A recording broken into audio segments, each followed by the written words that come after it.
नमस्कार मित्रों, आज की प्रभु चर्चा में हम एक अनमोल रत्न लेकर उपस्थित हैं। राजा की 3 बहुएं।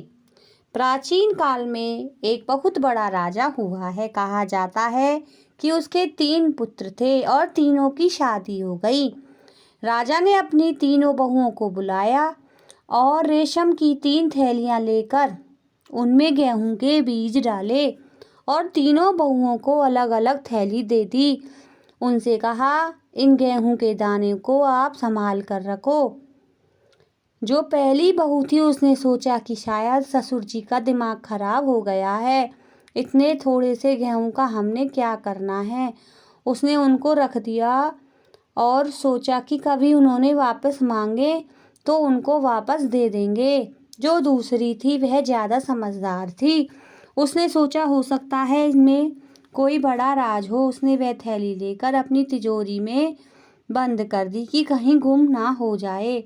जो तीसरी बहू थी उसने जो काम करने वाले लोग थे, नौकरों चाकरों को बुलाया और उनको कहा कि ये बीज ले जाओ और बो दो। अब साल के बाद फसल हुई तो उसने कटवाई। उसमें जो गेहूं निकले उनको फिर बो दिया और लगातार बोती ही चली गई। इसी तरह से जो है बीज परमार्थ का हजूर बाबा सावन सिंह जी महाराज, संत कृपाल सिंह जी महाराज और संत दर्शन सिंह जी महाराज हमें दे गए हैं। इसको घर में ले जाकर कहीं कोने में ना रख दें, तिजोरी में बंद ना कर दें।